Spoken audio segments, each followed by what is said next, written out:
Hello. How is everybody doing? Welcome to the pop culture live stream, which I said we was moving to Saturdays. I haven't decided on a time. I just sometimes I hit the treadmill or the exercise bike at about seven something. I need a little bit of time to relax, and then I want to jump on here. So I'm gonna try to do about an hour a week, unless it's a pay per view or something on a Saturday. I'm gonna try to do it on a Saturday night. Um, and just to touch base on some pop culture stuff that we got going on. So this week, the biggest pop culture event was Kendrick Lamar's Pop Out concert on Juneteenth. Ended up taking over the internet. He performed Not Like Us five times in a row. Ended up on Amazon Prime. It was a big, big deal. I caught up on Jujutsu Kaisen, the Shibuya arc. I watched it. Jujutsu Kaisen, one of those shows that I watch. I love it.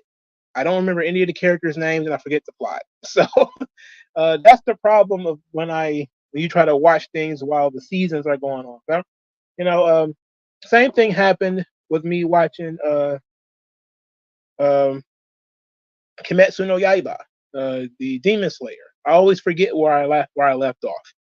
So I caught up on both of those shows so far, though. So I've watched the Mugen Train arc of Demon Slayer, the Entertainment District, and I think there's the Hashira training arc that's going on right now. So I'm caught up, and I'm caught up on Jujutsu Kaisen up to episode 23 of season two, which is I guess the end of the Shibuya arc. So I'm caught up on all of that. Um, I watched Sandland up until where the manga ended because I have Sandland. I have the manga Sandland. So I watched it up to where the manga ends, and then I just kind of forgot to go back to it. So those are just some of the things that I've just had my eye on. I'm still hating on Bleach. Um, I'm trying to start arguments with Bleach fans on Twitter, but they're ignoring me. So, but I hate Bleach with a passion. Jesus is coming back. Oh well, I guess we all hope so, right? How you doing, JT Money? We need help. So hopefully he does make it. Hopefully he does come back. I've been trying to watch Teenage Mutant Ninja Turtles from 2003 as well. I was trying to do it on the low, so I wouldn't feel any pressure to keep watching it, even though I didn't want to. Um, but it's okay. But man, it's kind of dry. It feels kind of. I don't know. It's hard to explain, but it's also hard for me to finish watching it. You know. Um, but I'm making my way through it. So that's going on. In terms of manga, I am on the beginning of the Majin Buu arc on Dragon Ball. I have to order the rest of the series on Amazon. I've been collecting the 3-in-1s and reading those. I probably got about four left to read. I ended on on volume 36. I don't know how many volumes it is of Dragon Ball. I should know that, right? But so there should be a couple of more 3-in-1s, and I'll have read Dragon Ball from beginning to end. Then I may start Super, but I also was considering buying Yu Yu Hakusho and just reading that. But I also considered reading Naruto because they sell the Naruto 3-in-1s, and I also considered Full Metal Alchemist because they also do the 3-in-1s of that. So there's just a lot, you know, for me to want to catch up on. I know that Demon Slayer is actually over, like the manga is over. So that kind of incentivizes me to go back and read it because the manga is over. And I can just read it and not have to worry about catching. I mean, yeah, a lot of the stuff has already been spoiled for me, but I can read it at my leisure, you know? Like I've watched Dragon Ball 1,000 times. This is my first time reading the manga. And it's still just as good. It's still very entertaining. In fact, it's in some ways funnier. It's certainly bloodier. a lot more violent in the manga. You know. What else we got on tap? Did I finish anything that I want to talk about? I I did not. I did not finish anything that I want to talk about, or that I feel like is necessary for me to discuss. I went to Ollie's and found a giant John Constantine Hellblazer volume that I like. It's written by Garth Ennis and Steve Dillon is the artist, with William Simpson and Peter Snybjorg. Um, Garth Ennis writing Constantine, not as good as Jamie Delano, and I have my issues with Garth Ennis because he's an edgy boy, and everybody's learning that because they're watching The Boys, and they forgot that Garth Ennis hates right wingers and he hates superheroes. Uh, but this is what Garth Ennis does. I've read his Hellblazer before, and it's not bad. The '80s, early '90s Constantine, you can't really go wrong with that stuff. So if you could find like volumes of John Constantine Hellblazer, get them. If you can get them in Ollie's, that's great. If you just need to order them online, I have a lot of single issues of the Jamie Delano John Constantine Hellblazer. It's great shit. If you can get it in its original form, with kind of the newspaper, the old '80s comic book paper. It smells great. It reads great. And '80s DC and Vertigo was actually where it is for me. I don't know about, I'm not really a big superhero guy for DC Comics, but Green Arrow in the '80s for Mike Grell, hell yeah, I read that, no problem. Batman too, pretty good stuff. So I just cracked open Hellblazer that I picked up from Ollie's. It's the 8th trade paperback. Again, Garth Ennis, Steve Dillon, the legendary Steve Dillon, even though I'm not the biggest fan of his art. And I'm reading this because I haven't ordered the Dragon Ball set yet. I ordered these Dragon Ball volumes, these 3-in-1s in like bulks of 3. So I read them, then I'll take a break, then I'll order 3 more, and it'll take a while before they get here rather, and then I can read other things. So I'll probably purchase another Dragon Ball 3-in-1 set on Monday. That way I'll have the entire week to finish up some of the other things that I have in order to read. But let's talk about that Shibuya arc, because that was some violent shit, bro. I want to remember the name of the patch face guy. I think it's Mahito, but I forgot what his power set is, and his power set just seems. This is TMNT, by the way. But his power set just seems to be whatever the fuck he wants it to be. Like, I was trying to figure out like what can he do, and I think it's a body modification, and that he has like dried up souls or something like that he's eaten, and he can use those bodies whenever he wants, and all this kind of weird stuff. I was like, man, the magic system on this seems very simple, but when I stopped watching the show, I forgot everything about it. Like, I legit just forgot everything. And I'm not going to start from the beginning and watch it all over again. Just forget it. So I'm just going to be lost for a little bit. I mean, I know about Yuji and the fingers and all that kind of stuff, but all the villains and everything, I kind of forgot what their powers are and what their names are.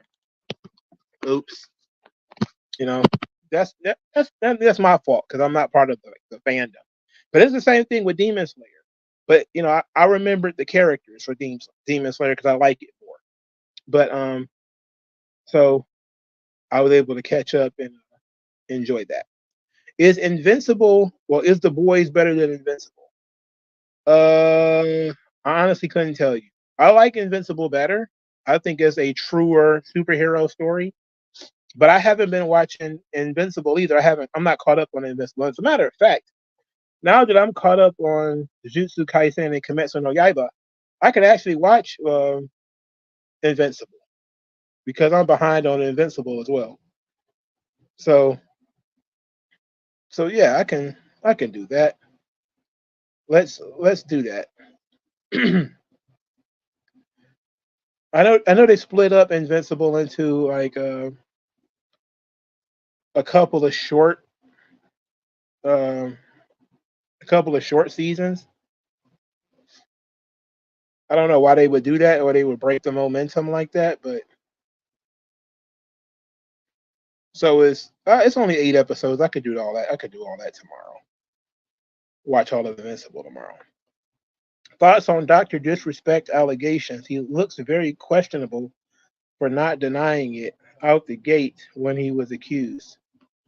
I'm not even gonna hold you up. I have no idea what you're talking about. I don't know who Dr. Disrespect is. I may know, and I just don't remember. But as of right now, I have no idea who he is and what he's been accused of. So I have no opinion on the subject. Um, it's stated Homelander has commuted, I guess you mean committed, his worst crime in this latest season yet. Um, the idea that the superhero, I got, like I said, I read the first issue of The Boys, and it was like a free comic giveaway right when the show started, and I read the first issue, and I immediately said I'm not going to read this, because look, Garth Ennis he's not a bad writer, he's a good writer, but it's clear that he likes to write about things that he doesn't like and mutate them, like he did with Preacher. Preacher, he doesn't like religion. He's probably some kind of atheist or whatever. But Preacher's a good set of comics. It's 80s Vertigo, 80s, early 90s Vertigo. So it's good. It's entertaining. But it's clear that he's mocking religion and he's mocking religious people. So,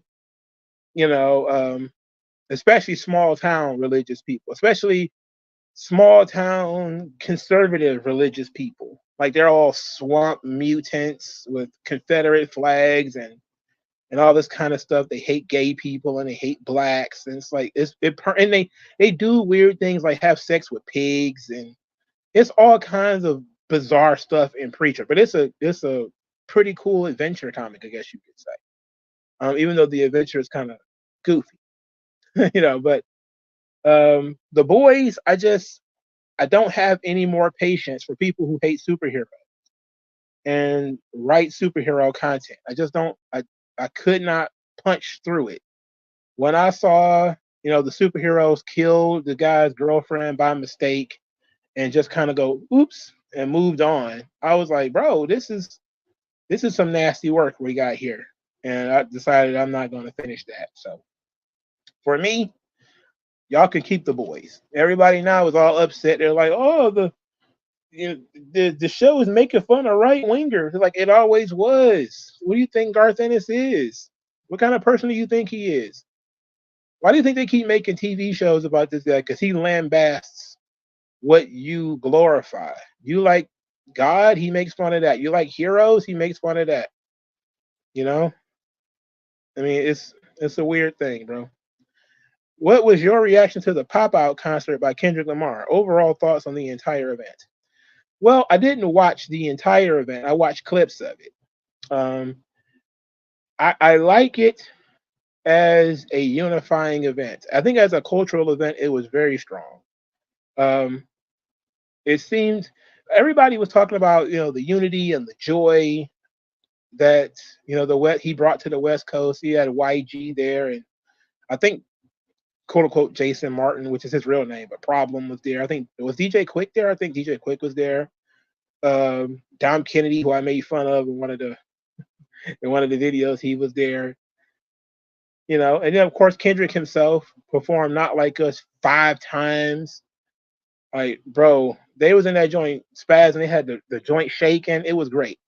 I think as a cultural moment, it was fantastic. But I only watched clips here and there. I didn't watch the whole thing. I was one of the dumb idiots watching Dynamite. So, and plus, I don't have Amazon. Well, I do have Amazon Prime, but I don't think I have Amazon Prime Video. That's a different thing, right? So I didn't really watch it. I really don't watch concerts anyway, not really. But it looked like the Rome had fun. They're continuing to shoot the music video So he's going to get sick of that song real quickly. I can tell you that much. That's one of those songs that I think in 2 years he's going to wish he had never made it. He's going to stop performing it. I do truly believe that. He's going to get sick of it. You know, everybody loves it right now. It's the song of the summer, pretty much. But it's going to be one of those things that he's going to get tired of singing it. He already did it 5 times in one night, and now he's shooting a music video for it. So he's going in. But this thing is going to lose its luster in a few years. He's going to get sick of that. Black Saint 97 says, speaking of Ninja Turtles, did you watch Mutant Mayhem? I heard mixed things about it. I did watch Mutant Mayhem. It was okay. I think most people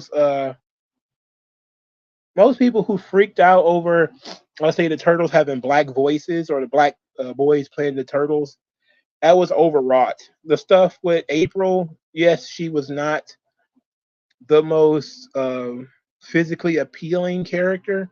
She also wasn't the most interesting character, but I think overall the movie was okay. Now they're going to do a 2D cartoon version based off of Mutant Mayhem, and I think that's going to work because the spoilers, just it's light spoilers, but they're going to start going to school in the real world. So now that they're going to be going to school, they're going to be showing like the boys in school, pretty much, and that's going to be an interesting basis for the new cartoon, the new cartoon series that's going to be based off of the Mutant Mayhem versions of the Teenage Mutant Ninja Turtles.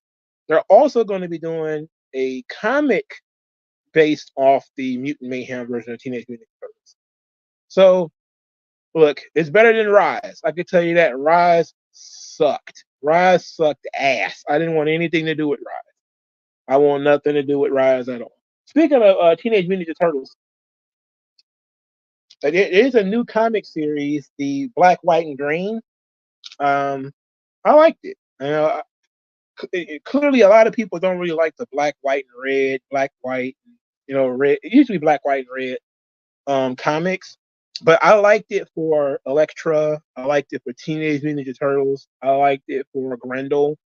I was going to pick it up for Red Sonja, and basically what they're anthologies where writers write short stories about the character using the theme of black, white, and red, or black, white, and green, or black, white, and whatever. Deadpool was actually pretty good too, if I remember correctly. So, it's fun. I'm going to give the Jason Aaron Teenage Mutant Turtles a chance. I'm going to read the first couple because I want to read about the individual worlds that he's going to build for the boys. Apparently, when he takes over, each of the first 4 comics are going to feature on the Turtles and what they're doing. And Raphael's going to be in jail, and Michelangelo is going to be like a TV star or something like that. And so it's going to be very interesting. So I'm going to pick those up and read those. And then I'll make a decision about whether I'm going to continue reading Jason Aaron's Teenage Mutant Ninja Turtles. But I'm going to give him at least the first 4 to see how he does. Do I have a favorite NBA team? Technically, no, because I really don't watch basketball, so no. Speaking of Deadpool, who do you think will cameo in the 3rd installment of the trilogy? Well, X-Men. I think that you can expect the X-Men to make a significant impact on this movie. I wouldn't be surprised if you don't see like I'm about to say Magneto, but Professor Xavier and like Cyclops or whatever in this movie. And you'll know that you're in X-Men world when those two show up. So I don't know. I forgot what the plot of the movie is. I really do. But if it's in the Marvel Cinematic Universe, this is going to be their entrance into the X-Men. So you can pretty much just guess that there's going to be some X-Men characters in the movie. So you'll probably get Professor Xavier. You'll probably get Cyclops. You may even get Storm as a way of, bringing the X-Men in. Or maybe they'll bring in Magneto. Because if I remember correctly, Cassandra Nova is the villain. Well, if Cassandra Nova's in there, then Professor Xavier is in there, right? So this probably is going to be an introduction to the X-Men. which is interesting. But using Wolverine to introduce the X-Men is kind of like, yeah, why wouldn't they do that? He's the most popular X-Men character, so why wouldn't they use Wolverine to bring in the X-Men? Speaking of the X-Men, um, I did not watch X-Men 97. I know a lot of people are very excited about it. I held off on watching it because I was waiting for the second shoe to drop. I may actually start watching it though, so look out for that in the future if I decide to start watching it. I caught up on most of my manga, on most of my anime already. I think I'm caught up on My Hero Academia too, because they just well, I have to check. Let's check. Am I caught up on My Hero Academia yet? Like I've been reading the manga of My Hero Academia and Chainsaw Man, so I'm not haven't been keeping up with the anime as much.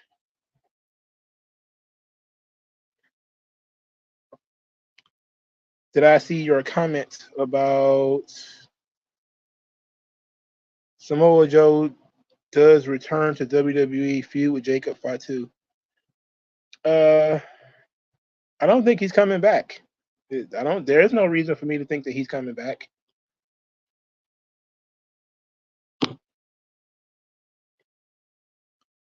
Doctor Octopus or Mister Freeze, similar characters. Well, depending on what you mean by similar characters. Um, the characterization of Mister Freeze that everybody knows and likes was created in Batman the Animated Series. The characterization of Doctor Octopus is he's substantially more evil, but there's these there's these changes that they've done with Doctor Octopus. I think a character that is more similar to Mister Freeze would probably be the Lizard. You know, um, like if you want to go by, Mister Freeze is a sort of a sympathetic villain, then you would have to go with the Lizard because the Lizard just trying to regrow his arm. That's all he wanted to do. He wanted to try to help people who are handicapped, who lost legs and lost limbs or whatever. And he ends up injecting himself with some kind of serum that turns him into a were-lizard. He transforms into a lizard and goes crazy. And then, of course, he learns how to control it, but he's still a crazy, gigantic lizard.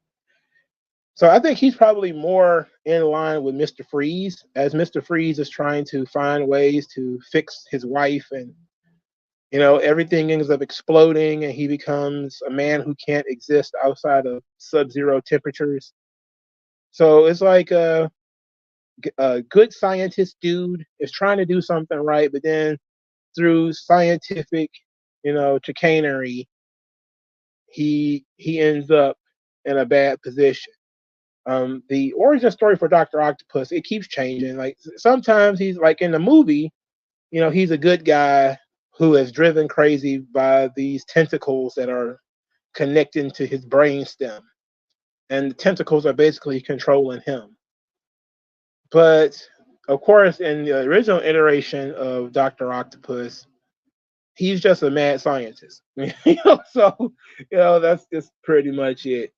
He's trying to create a way to do all these different things. He ends up fusing this contraption to his back. So it's weird. The Drew McIntyre CM Junk feud is better than the CM Junk rivalry with MJF. I disagree. I think that he had a tremendous rivalry with MJF. Why did they turn Mrs. Freeze into a 3-0 foe? They did a lot of things to destroy the mythology of Mr. Freeze. I did a video recently over the One Bad Day comic. I just went and bought that comic for the record. I like that book. I know it, the Matteo Scalera art was amazing. I know the writing, people are just kind of they're upset about the characterization of Mr. Freeze, but I mean ultimately he's a villain, so but the reason why they do things like subvert the relationship between Nora and Freeze is because of feminism. I mean, it's literally that simple. Because she doesn't really have much of a character. She really doesn't kind of exist. It's the same reason they keep doing stuff with Gwen Stacy. It's because the character in and of itself only exists as motivation for the man. So in order to give her quote unquote agency, they'll have her do things like she hates her husband secretly, or he's secretly jealous of her life, or jealous of her friendships, or he's trying to accuse her of cheating, or he's abusive, he's a stalker. I think in one iteration they created Mr. Freeze where, when she thaws out, she doesn't even know this guy. He's just a stalker who is worshiping this frozen princess and all this kind of stuff. They do this stuff because literally, as a character, she doesn't have anything going for her. She doesn't have a character. She exists as a motivation for Mr. Freeze. And the moment that you try to give her some kind of personality that contradicts their love story or whatever, people are going to get pissed off about it, but that's what they want. But in reality, they don't have any idea of what she was or who she was outside of his wife. So they do weird things like give her the freeze powers and put him on ice and do all the subverting expectations that they've tried to do. It's been dumb shit.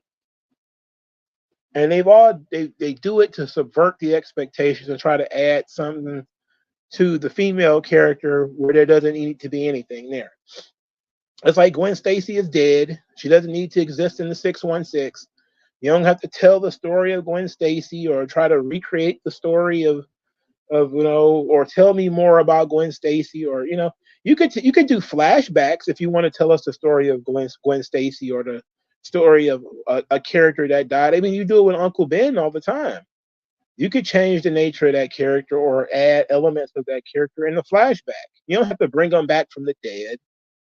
You don't have to, wake Nora up and she hates Freeze for putting her on ice all these years, or all that kind of crap. But they do that shit all the time. Ain't no good dude was never named Otto. Otto Octavius. I got in the Marvel Masterworks, I have the origin story for Dr. Octopus, but I don't remember it. I probably just need to flip through it again. But as long as last I checked, he was just like a mad scientist. I don't think he was driven crazy, but I think it was about money, not having money for research, or that kind of thing. And I'll destroy Spider-Man. Get money for my research. Oh God. You have been accepted to join one, the NWO DX or the Four Horsemen. Well, what era of the Four Horsemen? Because if we're talking early to mid 80s, maybe I'll say Four Horsemen. The 90 NWO seems okay, but there's like 400 other people in the NWO. And DX, I don't know if I want to hang out with Triple H or, piss boy Walton, who might, cut your hair while you sleep or shit in your bag or something silly like that. Got a hold of any Tommy guns and Fago? No, I have not. You know what? The humorous thing about that is, shortly after I made that video, he put out another statement trying to explain why he hates CM Punk, and nobody cares. Nobody cares. What a douche. Dude, you are 52 years old. Tommy gun enthusiast. Well, he was what? He was 42 or something like that when that incident occurred. But come on, man. Are you like a glass dildo? What a sick person. Low-Key 07 says, in modern society, let's be honest, Mrs. Freeze would be a rhino whore and he'd be a simp. Well, he's a simp anyway. But that's what makes it special, is Mr. Freeze cares a great deal about his wife. He's obsessed with her. He's obsessed with bringing her back, and that's supposed to be the cute element of why you want the series to continue and why you want this guy to succeed. You're supposed to be sympathetic to him because he's in a terrible situation, and that's his motivation. But there's only so long she can be locked in ice, and none of the smartest people in the world, and Brainiac and Lex Luthor, or nobody else can get her out. There's just so long that you can go on with that. That's one of those things that, like Doctor Strange broken hands. It's like, okay, well, if you got screwed up hands and you got like all the greatest healers in Marvel, like people who can heal from death, and you got other magic users who could heal your hands, all that kind of stuff. It's like, or you just want to have busted up hands at this point, bro.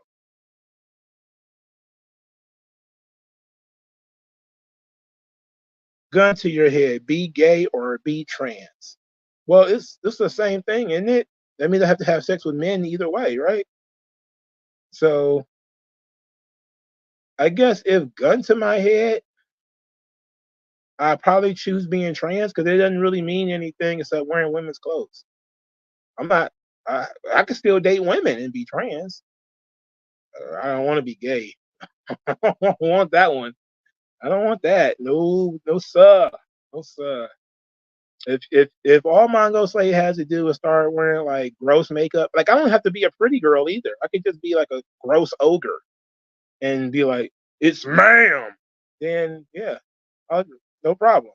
I don't have to wear the fake nails and none of that. I don't have to look like a stud. As a matter of fact, I can be trans right now, according to them. How you know I ain't trans right now? Wait, I have to fully transition, no cheating. Well, I have to be like Ranma one half. I gotta take a shower and turn into a girl. You know? Ugh. I don't know, man. I could still, again, you can still date women and be trans. You know, so I'll probably go with that. I would have that gay thing just no sir. But I would lose my penis, so that's not good. That's not good. That's not good. That ain't good. That ain't good at all. I don't know, man. That's a tough one. The downside of being gay is, being all hugged up with dudes, big hairy guys. Like that don't that's not a pastime I want to be involved with. I don't want to be involved with booty sex, bro. No. Giving or receiving. No. What's up, top dog? How you doing? Handsome lady. Ugh. Not even handsome, just like that like the guy that was it the guy in the government, the defense minister or whatever, the general. He like a giant thumb wearing makeup. Like, ugh, what an ugly person this is. I don't care if you want to call this person trans or not. It's an ugly person. You know? This old ass man wearing makeup. Go get the hell out of here. Yeah, booty warrior. That's gross. Did you see your boy Zach tarting out and telling fans to unsubscribe, acting like Main Street comic pros over the Mad Max prequel? No, I did not. Uh, what did he like it or something? And other people didn't like it. Like I heard some people say it was actually not bad. Like I think Critical Drinker actually liked it, but I didn't watch it. Personally, I just forgot about it. It was one of those things where I wasn't protesting the movie or something like that. I just forgot it came out. I watched all the original Mad Max movies a couple of weekends ago because I was going to talk about them on the channel, but then I lost the paper I had for them. So, oops.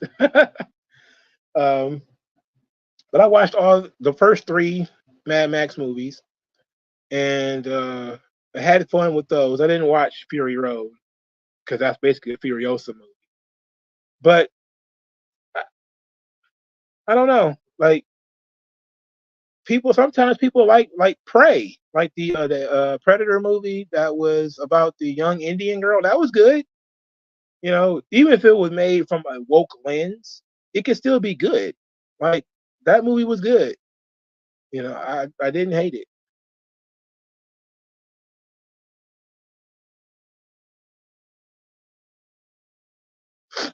They're doing a big pay-per-view watch along in the Discord server on Friday. I probably won't be there. What's going on this Friday? Fridays. Well, other than SmackDown, what's the date? The date is the 28th. Oh well, maybe I will. Maybe I will, because I don't think anything else has happened. Prince Ali says if it's a boy who looks like a girl, sounds like a cruel prison joke, then I'm picking being gay. I'm not losing my friend in my front pants pocket. Uh, if it's a boy that looks like a girl, it's still a boy. Like, no. Mm-mm. Even if he was a soft, supple boy, he's still a boy downstairs, right? So no, that ain't the part I'm interested in. I'm not interested in the suppleness. You can do whatever you want, make yourself as soft as possible. I'm just still not interested in that part of you. In those parts of maleness, I'm not interested. Not interested in the male mouth. Not interested in male butthole. I don't understand why anybody would be, but at least if you're a trans, you could just be a lesbian, I guess. If you want to use their terminology, you'd be a lesbian, and nothing would stop you from doing that.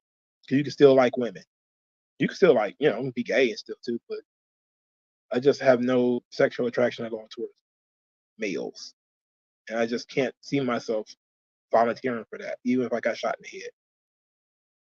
WG Phil says he liked it, but he blamed the anti-SJWs for the box office failure, despite it just no one cared and caping for the acolyte. He deleted everything after he lost 25,000 subscribers. Wow. Wow. He deleted his channel? Because I could have swore he had something up earlier. He lost 25,000 subscribers because he liked a movie? What kind of psychotic shit is that? That's some truly psychotic shit right there, bro.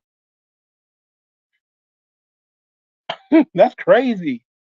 He lost $25,000, 25,000 subscribers, because he liked the movie. He must have really rode hard for that movie. Because I can't imagine. I mean, at least when I was following his channel, well, his channel is still there. He's got over 100,000 subscribers.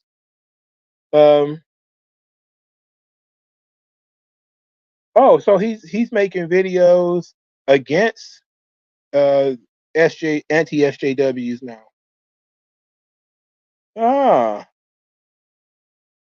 Here I'm looking at it right now. I'm looking at his channel right now, and it's anti-SJW stuff on the channel. Tell me, Steve, after the Yellowstone business. What an interesting change. I guess he's fighting off what they call audience capture, which is right. I'm not against a guy who doesn't want to be captured by his audience. But he's saying things like anti-SJW YouTubers have a crush on Disney Star Wars. He says, how to like things. I'm not a monster for liking bad movies. I'm just ahead of the curve, I think it is. Death Urge. Why do anti-SJW YouTubers want everything to die? Unclench. If you're not having fun with the culture war, you're doing it wrong. Let it go. Lesbians and old ladies only want Star Wars because you still care about it. You know what? That's a take that I actually respect. I respect that take. There's been a lot of people who Professor Geek, who I've mentioned on this channel quite a few times. He has said from the beginning, when he started his channel, that he doesn't do like the rage reviews. Like he's not going to watch bad material or stuff that he doesn't like just because his audience wants him to watch it. He's going to instead just talk about the things that he likes. And I get that. And there is an element of these people do want to destroy something that you care about. And the more you talk about it, how much you love it, or how much you care about it, the more and harder they will go to destroy it.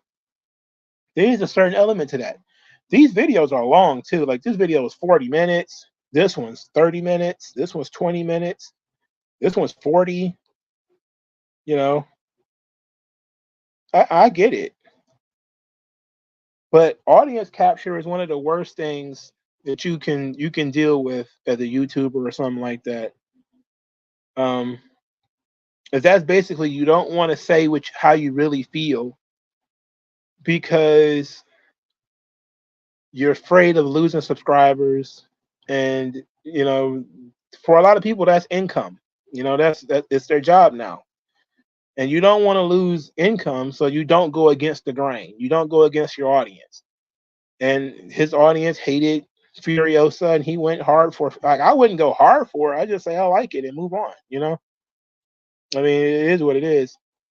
And he's talking about Disney movies too. 50-year-old men when Disney decides to make a cartoon for 5-year-old girls.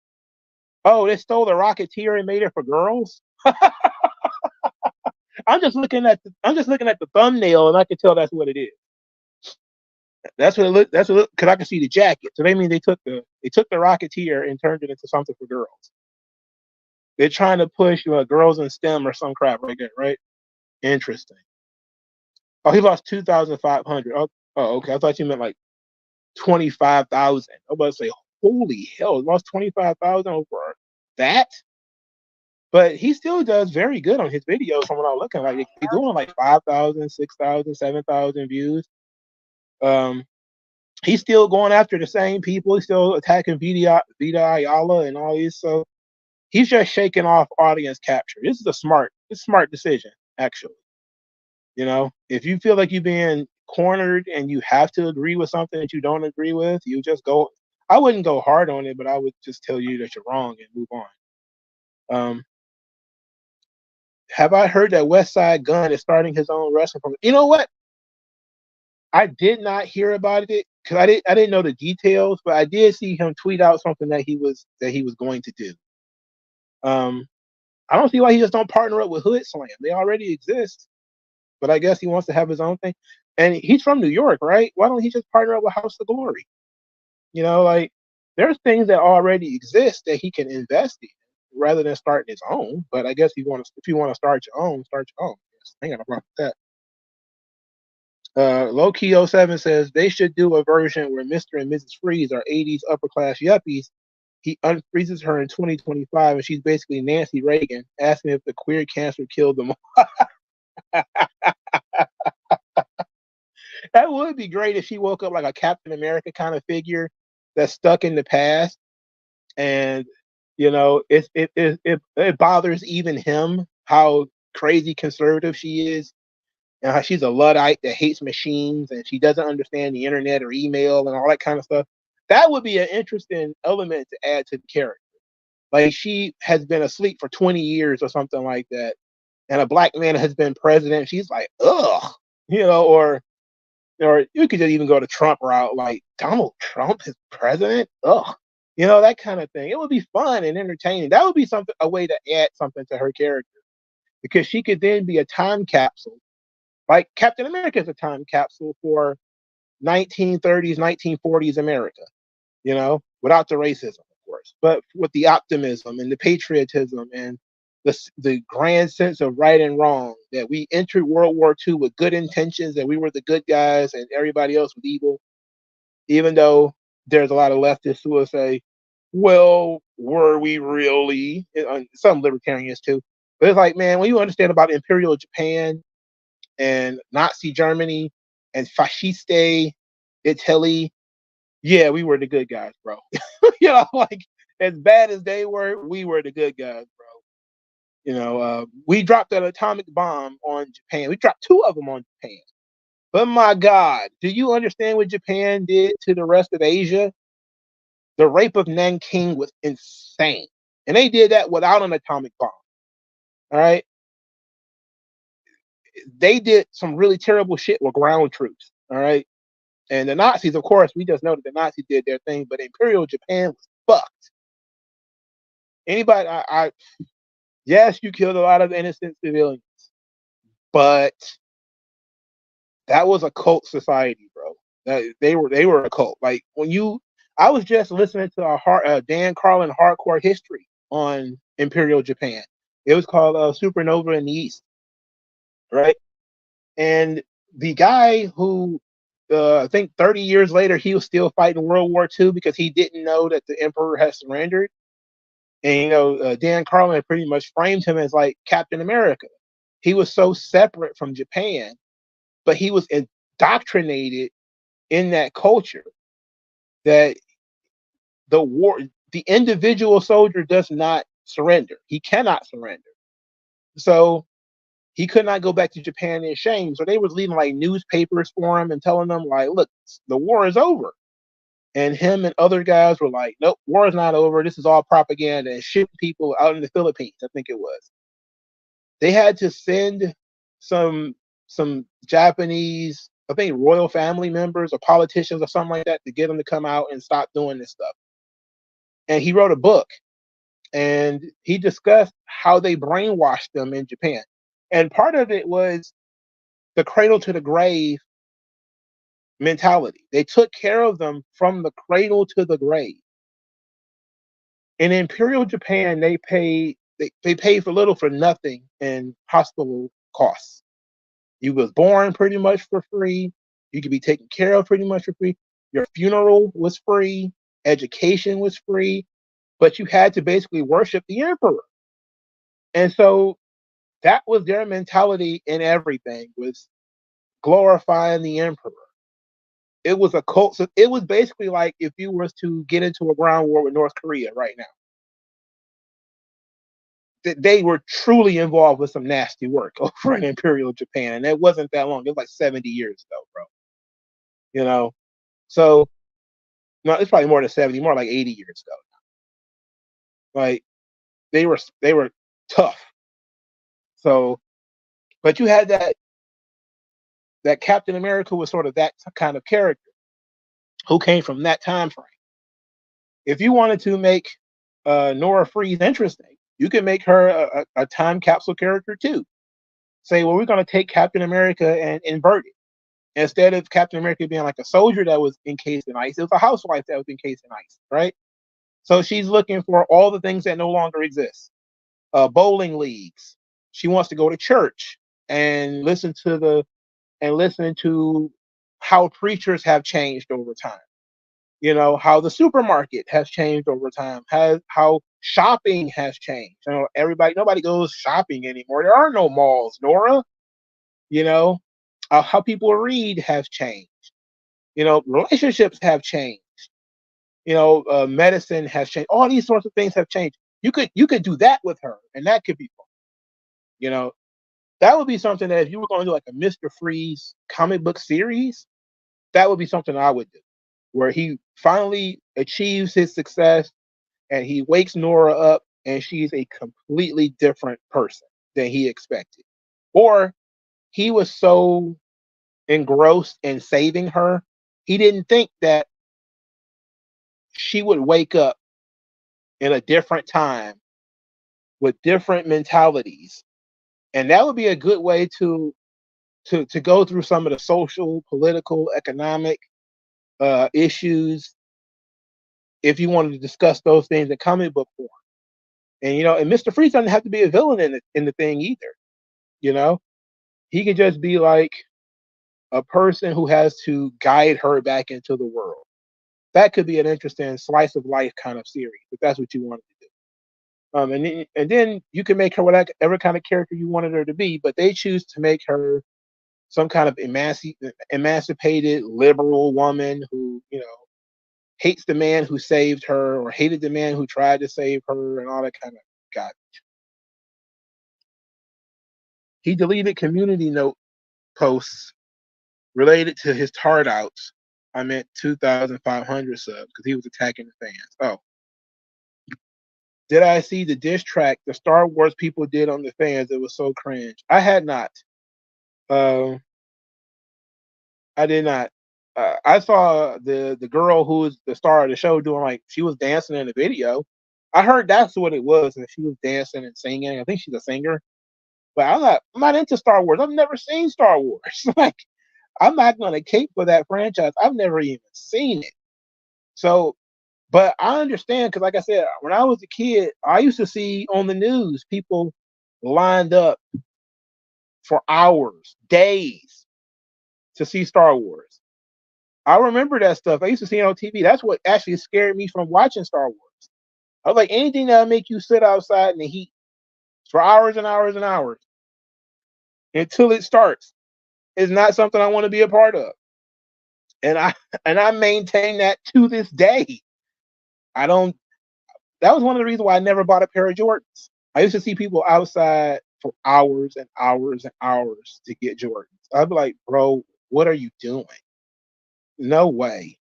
You know, when I bought tickets for WrestleMania, I waited until everybody, right like a week before the show to buy tickets because I was not going to stand outside of Ticketmaster for hours and hours and hours for tickets for WrestleMania. Forget it.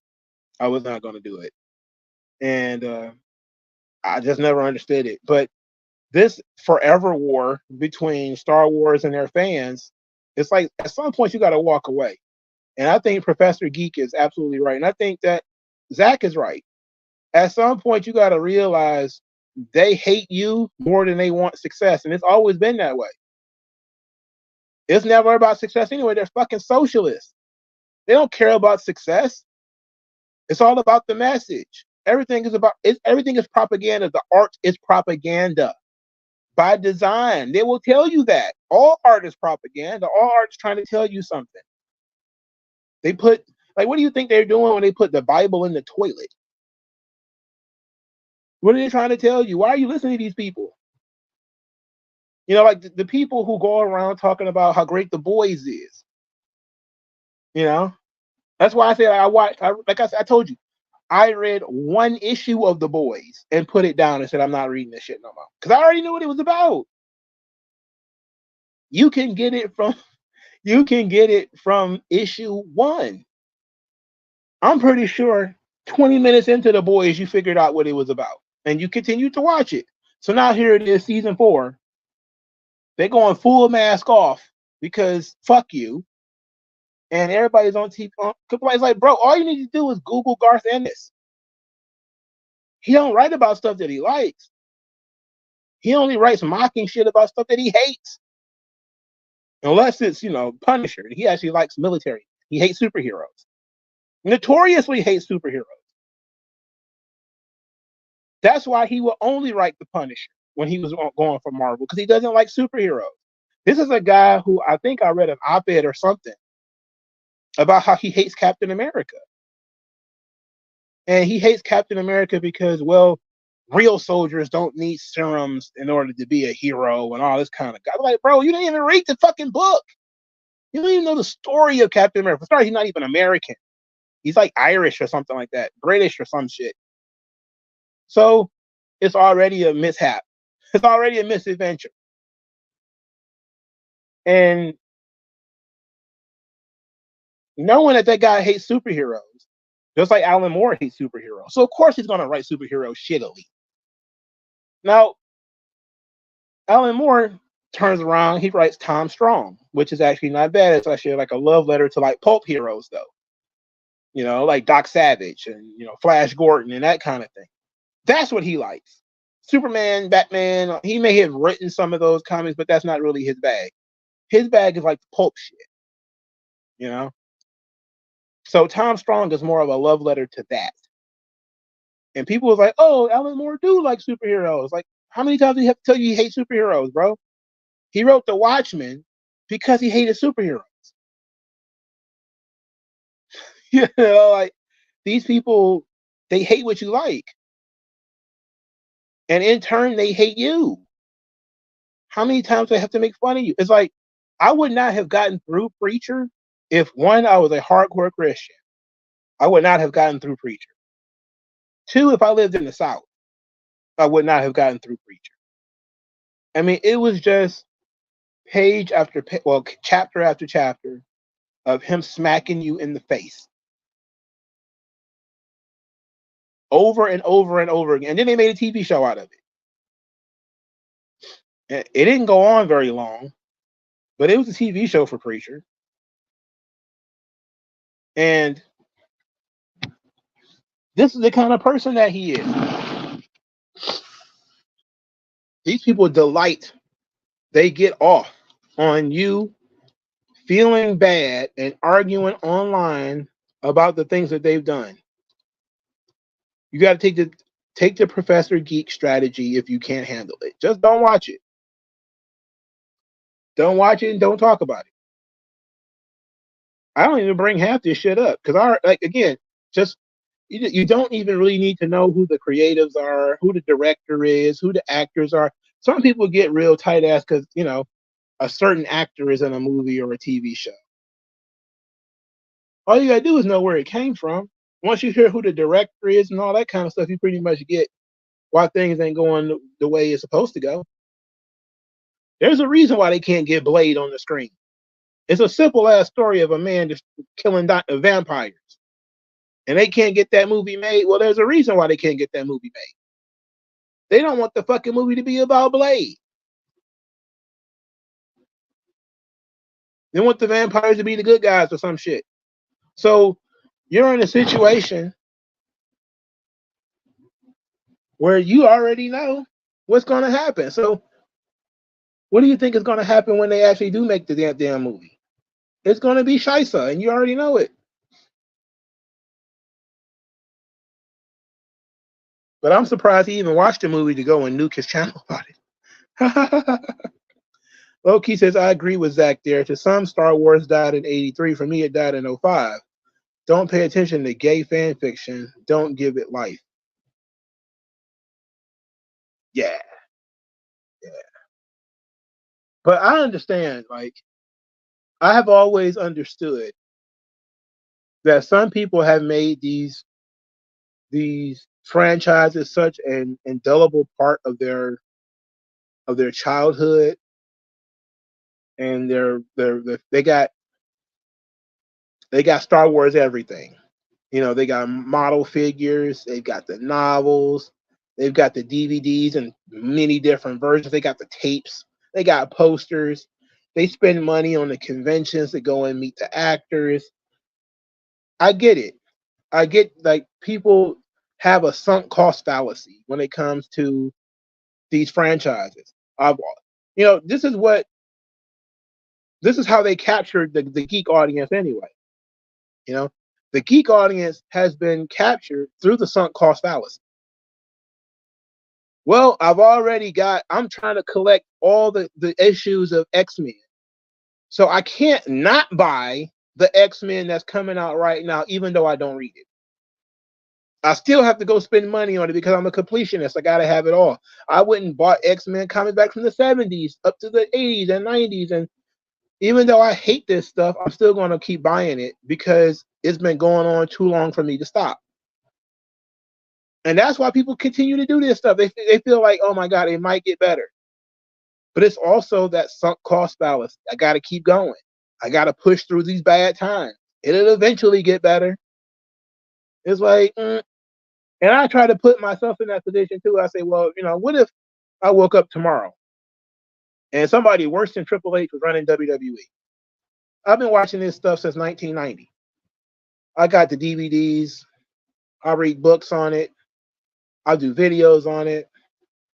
I built a second little, hobby, talking about it with you guys. I got cards. I've gone to shows. What would it take to get me to pull away? And I say, well, if they show me that they hated me as much as these Star Wars folks have shown that they hate you, as much as these comic book guys have showed up and said that they hate you, it would not take me long to walk away. I do not play that sunk cost shit. But this is also why I never got involved with Star Wars in the first place. I knew that a lot of people was just too deep into it. And all those captured franchises are the same way. X-Men, Star Wars. They're trying to do it with Mad Max. They're trying to turn it into the Furiosa show. And it is what it is. You just can't give into it. WG Phil says, I just don't, think it's a good idea considering his YouTube sub is also his dwindling comic book buyers. Yeah, I've heard that that's been He's still defending himself on the whole thing about, putting out comics late. As everybody gets better at it, like he was an interesting case because he was one of the first guys to do it. And now other people have been doing it. Well, I think Eric July has almost mastered it. But the Common America team, they have mastered it. Good quality comic books on time. They mastered the formula. And instead of, modeling what they do and doing the same thing, it seems like he's still doing the same thing over and over again. And that's frustrating to people. It's like it was fine and understandable when nobody knew what they were doing. And it's like, oh, I guess we're just figuring it out as we go along. That's part of being on the cutting edge of something. But now you're 7 or 8 years into Comicsgate, and a bunch of people have started making comic books, and there's been some real big name comic book artists that have come in, and some of them have started their own series. Some of them are open to help you with yours. And now you have to make sure that the people get the comic books in the time that you said you were going to get it to them, and you can't manage to do that. Or they have better quality comic books out there, or there's people who are selling their stuff cheaper. This competition came in, But I think that shaking off your audience capture is a good thing. Attacking your fans is not, but shaking off audience capture is a good thing. You have to show people that you are an individual person and that you're just not a member of the hive mind, And sometimes saying and doing things that people don't expect reminds them of why they follow you in the first place. I should check out Annihilation by Thomas Zeiler. Tell me what it is. The star of Acolyte Dad is a Danish millionaire trying to lecture fans about racism. Oh, the Emmanuel Steinberg. Ah, what a hell of a. That's hilarious. I'll get into Tupac one day. The issue with the Blade was that they tried to make Blade's daughter the true protagonist in his own movie. Yeah, that's been something that's been floated around for over a year. They've been talking about that a long time now. They've been talking about that for a long time. They already did it in the comic books. What they tried to do in the comics. Like, just it's Hollywood. They're captured by special interest groups, specifically GLAAD. Just assume everything that they make is going to be infested and make them prove otherwise. That's why I didn't watch X-Men. That's why I haven't been watching Invincible. You make them prove otherwise. Don't make them waste your time. If you jump in like Teenage Mutant Ninja Turtles Mutant Mayhem, I'll bootleg watched it. Because I'm a fan of Teenage Mutant Ninja Turtles, but I don't have sunk cost fallacy. Because my fandom comes from me being a kid, and I don't still have action figures. I don't have any action figures actually. A lot of the comics that I have are from IDW, the IDW Teenage Mutant Ninja Turtles, which I love, by the way. I thought these are really good comic series, except for the main series was shit because when Sophie Campbell took over. But I'm always cringing and prepared. Like I thought, and I still believe they're going to make one of the turtles gay. And when I went into that Mutant Mayhem movie, that's what I thought it was going to be. I was like, they're going to make one of them gay. It's probably going to be Donatello. And they didn't do that. So, hooray. But I always put yet. They haven't done it yet. Instead, in the comic series, they added Jenica, the fifth turtle, and she's a girl. And I'm just like, bro, just get this shit out of here. Nobody cares about Jenica. Nobody cares. I've been buying the James Biggie covers of sort of the collections of the characters from Teenage Mutant Ninja Turtles, and I skipped Jenica. I don't need to read about Jenica. I don't care about Jenica at all. Loki07 says he only purchases Legends content on eBay and secondhand stores. Legends is my Star Wars headcanon. Disney Star Wars is propaganda for butt pumping sodomites. Ooh, oh boy. Every July made a point that Mahershala Ali is 50, and they put all the effort not getting Wesley Snipes. By the time they'll make the movie, Ali will have been the same age as Snipes if he reprised. Yeah, I think he's going to end up backing out of the movie eventually. He's going to end up backing out of it eventually. They're more likely going to find him something else to do. You know, he would have been a very cool Blade too, man. But I don't think that movie actually going to get made. I don't think the movie actually going to get made, bro. That's the one positive thing. You're not going to fuck up Blade.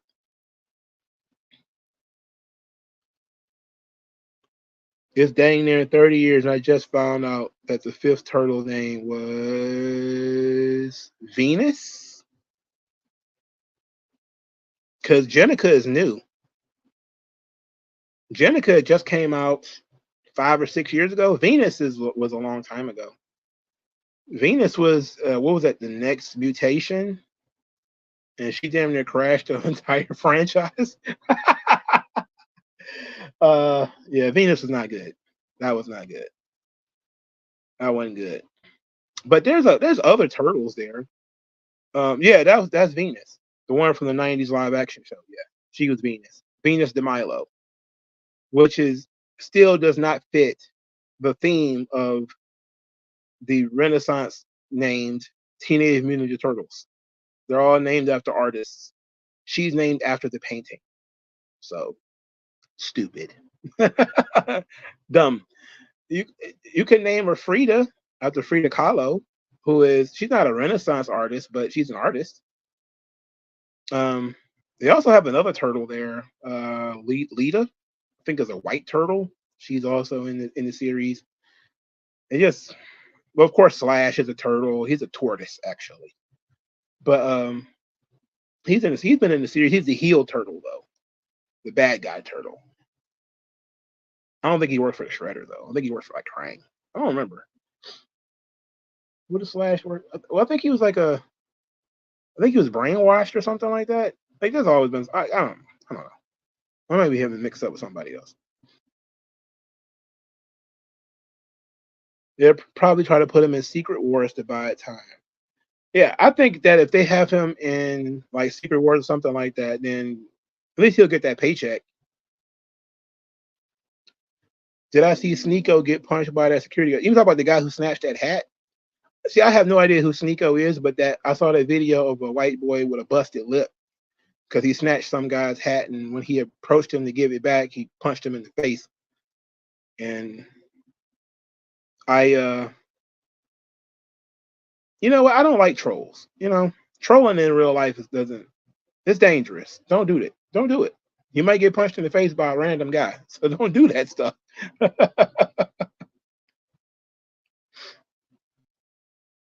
Annihilation is an in-depth look into World War II battles, campaigns, and strategies.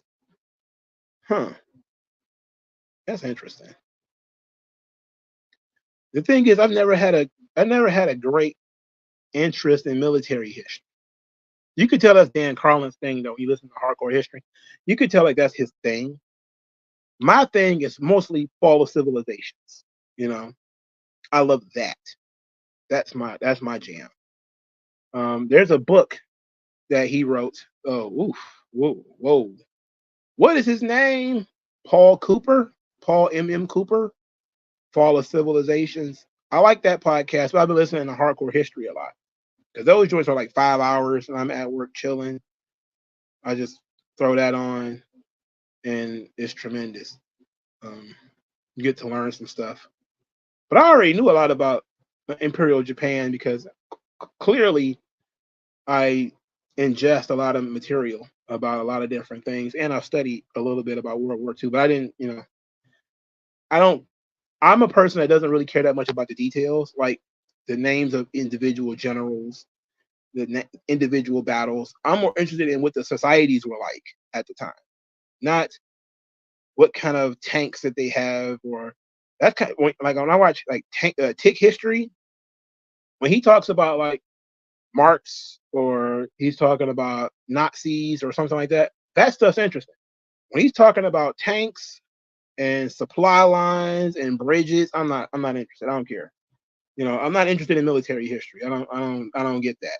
But if you want to talk about the currency, the economic system, the politics of the time, I'm interested in that. I want to know what that was like. What was it like for like the average person during, the Nazi takeover of Germany? I'm interested in that. What did they believe? I'm interested in that. But the individual strategies and wars that were fought, nah. No.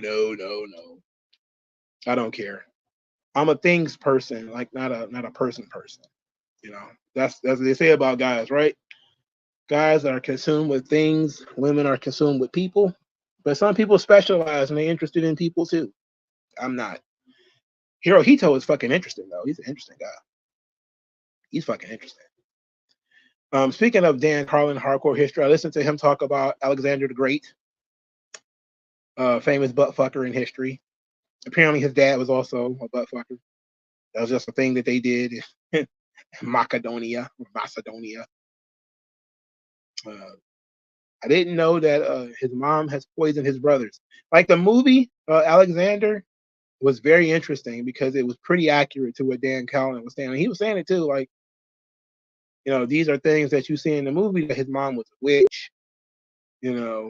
She came from outside of their society, one of the conquered tribes that, Philip conquered.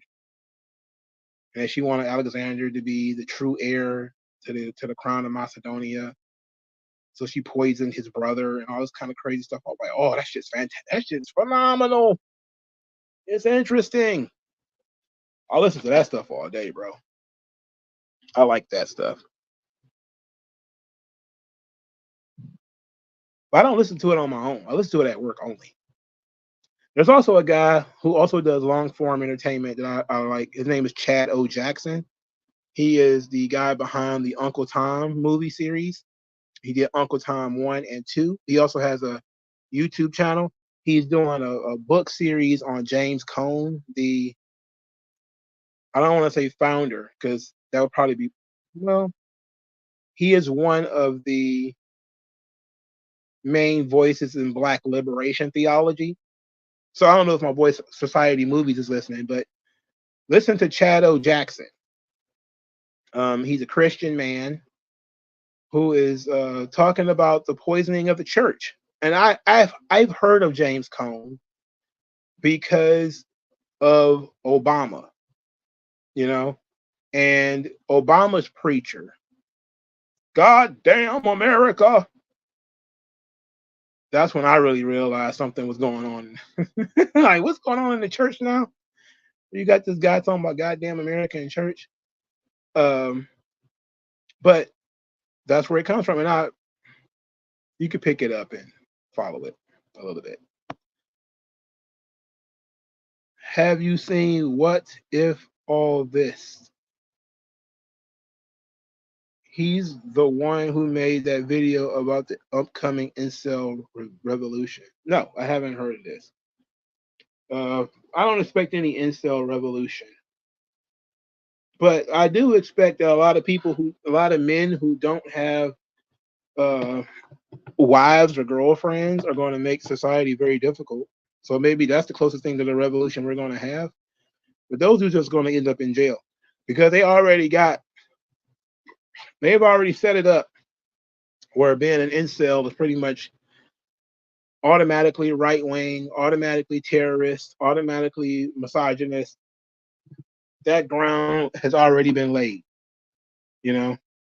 So any kind of incel rebellion is just going to end up with everybody in jail. They did the same thing to MGTOW. They've been doing the same thing to men's rights movements the entire time since 2016 or something like that, even maybe before. They're watching you on Reddit. They're watching you on YouTube.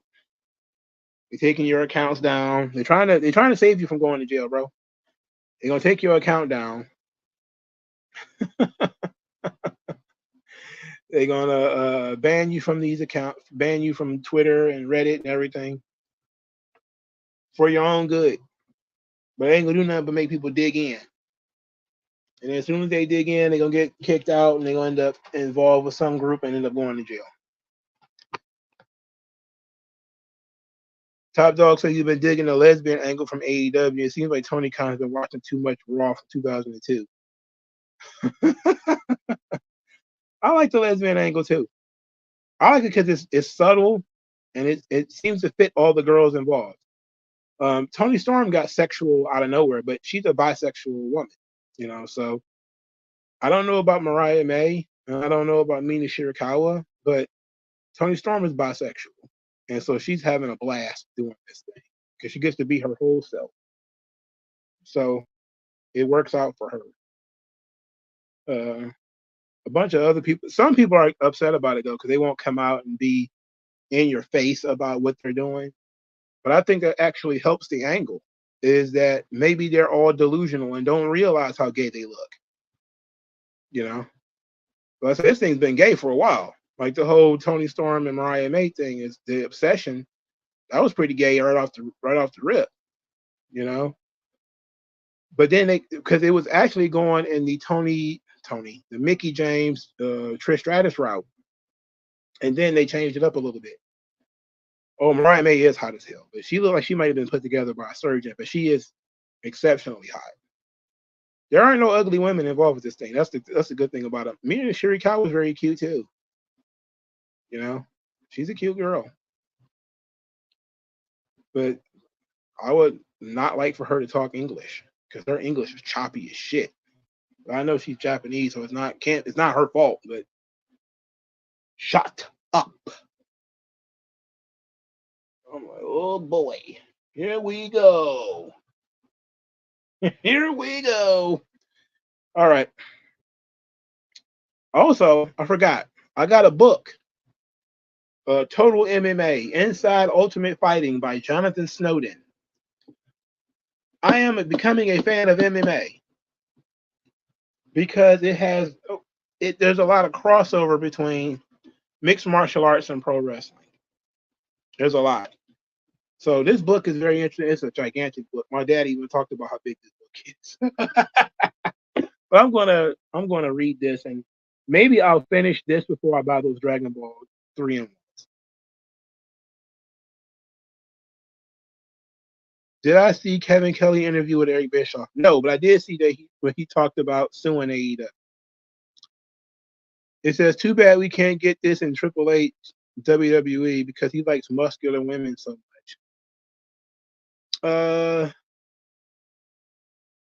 They're putting together a league of extraordinary lesbians. They just all ugly except Sonya Deville. But there's also some latent homosexuality going on with NXT. There's a lot of spanking, a lot of twerking, and there's a lot of stuff going on around there too. That's they're having fun around there. Mariah May has had so much plastic surgery and tanning bed sessions, and I can't tell her ethnicity. Well, she's British, so I did know that. But you can look at her and tell she's had a bunch of surgeries.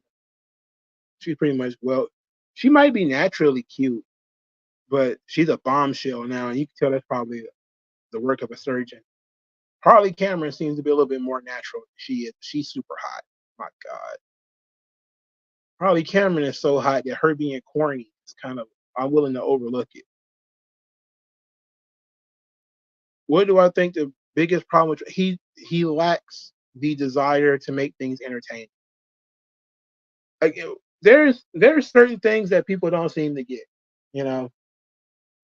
Two things jump out at me immediately. People greatly underestimate how people like things that they're not supposed to like. Like earlier, like pretty much the last 4 or 5 days, I've seen Dragon Ball memes that is not about fighting. It's about characters doing shit, probably in fillers, that they find entertaining. Like when you talk to people, when you see people who are like really deep into Dragon Ball and this is not canon and that's not canon, you have no idea how many fans of Dragon Ball Goku and Piccolo driving has made people fans of Dragon Ball. All right. That whole scenario is so crazy. And it's presented straight up. It's presented like it's legit. It's fun. And that made people like the characters. And that's what I was trying to tell people the whole time they was arguing with me about stuff being canon and the dub sucks. And I'm like, you don't understand. People like the silly shit that you guys want to excise from society. This is why people always showing clips of Dragon Ball Z from Toonami and not Dragon Ball Kai. I almost never see shit from Kai. Almost never. But I see Dragon Ball Z shit from Toonami literally all the time. Because that's the stuff that people like. That's the stuff that people think is entertaining. Same thing with Triple H. You see these silly ass scenes from WWE that usually involve Vince doing something completely out of pocket, like him wearing a do-rag. Him, talking about having an illegitimate child, his limousine exploding, some kind of crazy promo or skit that they were doing in the ring. And Triple H got rid of all of that stuff. They don't do crazy skits in the ring anymore. There's no crazy skits with the characters anymore. They wrestle mostly. People forgot that you can enjoy things on multiple levels. And that wrestling is fun. And Vince, at the very least, made the product fun. And it wasn't going to hit 100% all the time.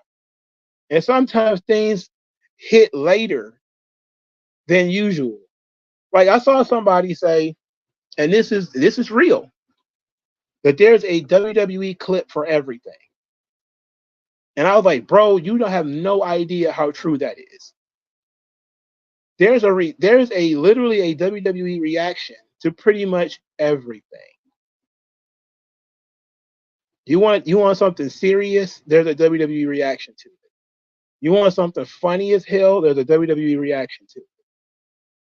Because they went through the gamut, And yeah, sometimes you would get shit like Bobby Lashley and his sisters, or Shelton Benjamin and his mama, or you would get like a retarded gimmick like Mordecai, or something like that.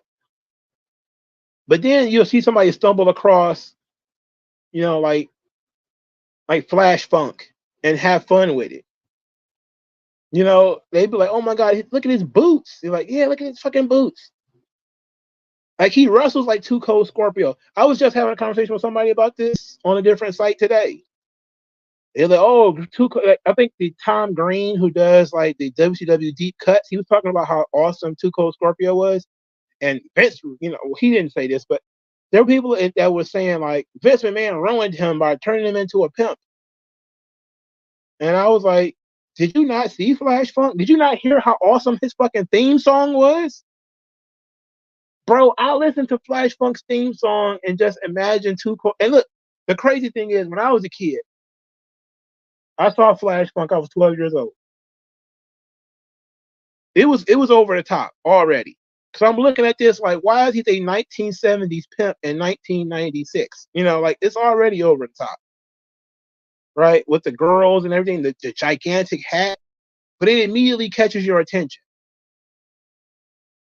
When I see Too Cold Scorpio on ECW, the only difference is he's not wearing the long bodysuit with the space boots. He's doing all the same dancing. He's doing all the same flip moves. Everything that everybody liked about Too Cold Scorpio is still there. So when people are like, I hate Flash Funk, it's like, what? They didn't make him change his moveset. He was doing the same stuff. Now his matches were shorter, but they added more funkadelic kind of addition to it, because that kind of stuff. I mean, it's a weird thing because Vince, is a guy who isn't up on modern stuff, right? So for him, he was probably thinking about, George Clinton and that kind of thing when he saw this guy. And that's probably why he was a pimp. you know, with a fur coat and a gigantic hat. But it was in 1996. Nobody dressed like that. You know, like it was hilarious. But the Flash Funk theme song is iconic. Oh, Flash, you are so funky. I love that fucking song, bro. And when you lose that fun element, people start to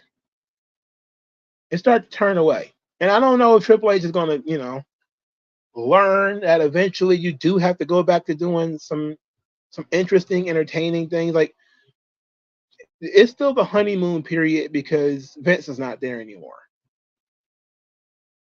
But I miss the days of watching Raw not knowing what I'm going to see. You know, you would turn on Raw, bro. You don't know what kind of shit about to get thrown at you. And that's why, people enjoy the Wyatt stuff on Monday and Jacob Fatu on Friday and, the Drew McIntyre stuff because it was unpredictable. It was like, oh, I didn't know what I was going to see. But I also like the idea of things crashing and burning in absolute hilarious fashion. The Viking experience. But for guys that I don't care about anyway, that's fucking hilarious. It's hilarious. I don't like those guys anyway, so it didn't matter to me. The Funkasaurus, Fandango. These things do not have a long shelf life, but they live in infamy for one reason or another. And that's what Triple H is missing. He's missing,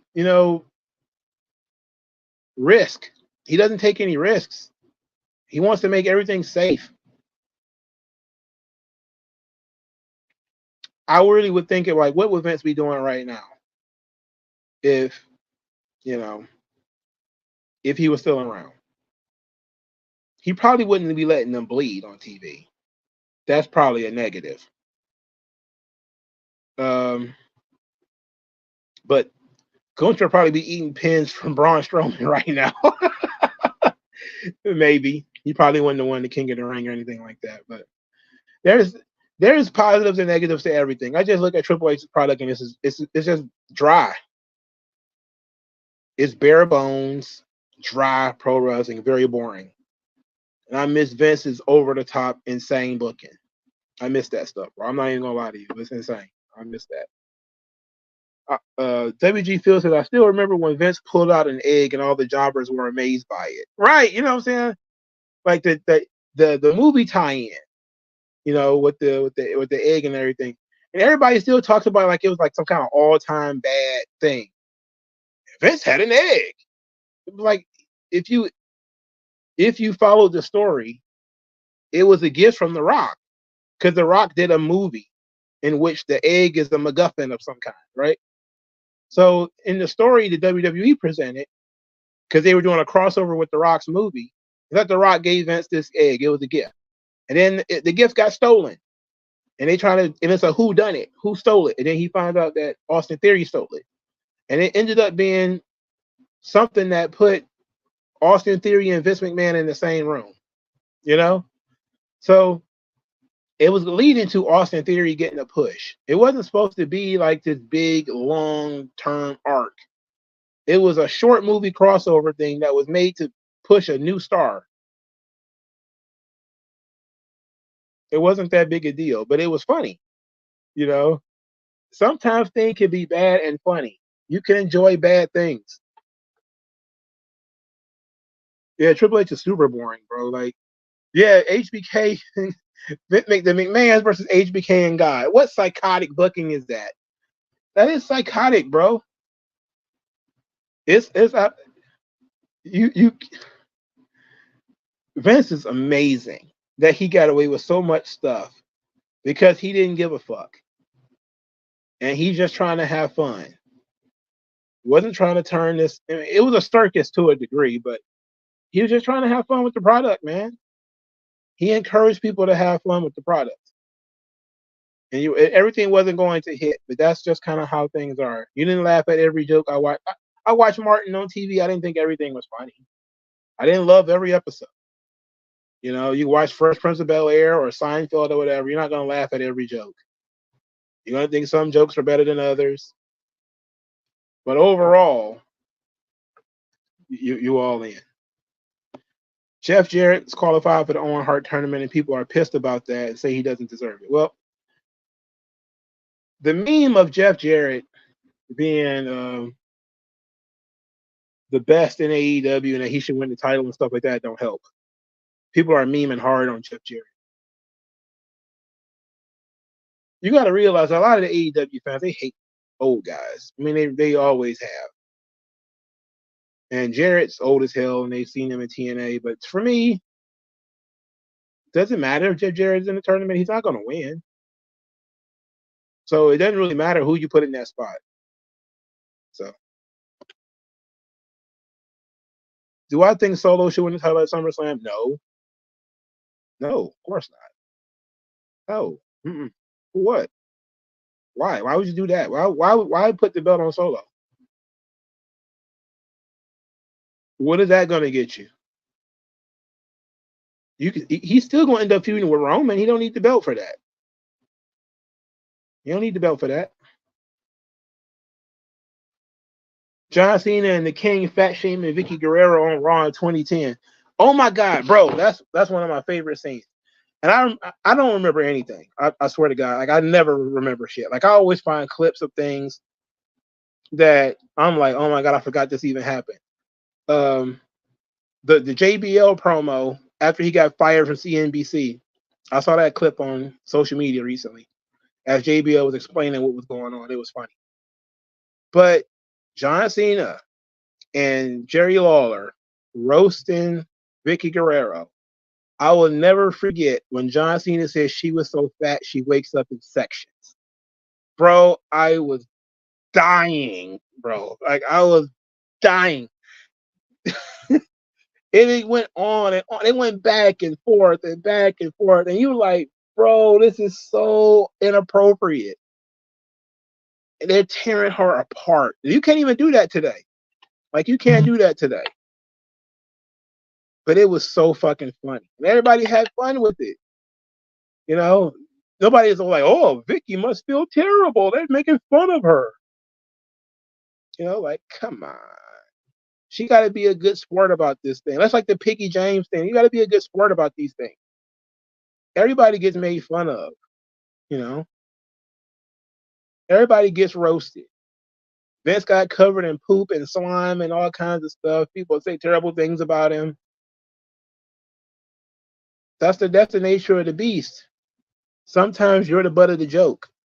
Now, if you're always the butt of the joke, then maybe you want to consider, you know, doing something else. But if you see the jokes being spread around where maybe this week is you being fat shamed and, you know, people talk about how fat you are, and next week somebody's talking about the guy with one leg, and next week, you know, they're talking about the guy with the missing teeth and one ear, and, you know, the next week they're talking about, you know, the drug addict, you know, the pill head and all that kind of stuff. And you got to understand that sometimes it's just your turn. You know, sometimes it's just your turn. How much of it is Triple H being dry or corporate? Don't want risk getting backlash by Twitter. I think a lot of it is him presenting a safe product, especially during the Vince McMahon drama, until that whole thing is over. He's just putting out a safe product because he don't want any negative attention. I mean, it is what it is. All right. Thank you, guys. I'll talk to you guys later. Peace out. I will be watching, for the record. I want to watch this on my own. I was going to do a watch along, but I'm just going to do it myself. WCW Starrcade 1990. I saw a poster.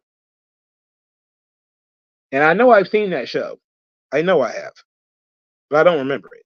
So I'm going to watch it again, probably tomorrow afternoon. So, and since I don't want to wait till December to do it, I'm going to watch it tomorrow. Matter of fact, I might wait and do a watch. Jarrett has more heat than 90% of the entire roster. I don't know about that. They old, but they pop for people like Edge and Punk. Well, yeah. Solo is going to call himself Kaiser, and get stabbed in the back by Jacob Fatu like Julius Caesar. Interesting. The new Arrow is kind of a remake of the new generation Arrow. I guess you mean era, but with more wrestling and less gimmicky shenanigans. Well, you need more gimmicky shenanigans. Then you had John Cena telling The Rock he was broke back in PG era 2011 was great. They would not do that nowadays. Oh, he was broke back. He had the Fruity Pebbles, and John Cena ousting The Rock for having gimmicks written on his wrist. That shit was great. So much fun stuff they was doing, man. Pro wrestling is fun again because The Rock is here. Oh, shut your ass. All right, I'll talk to you guys later. Peace.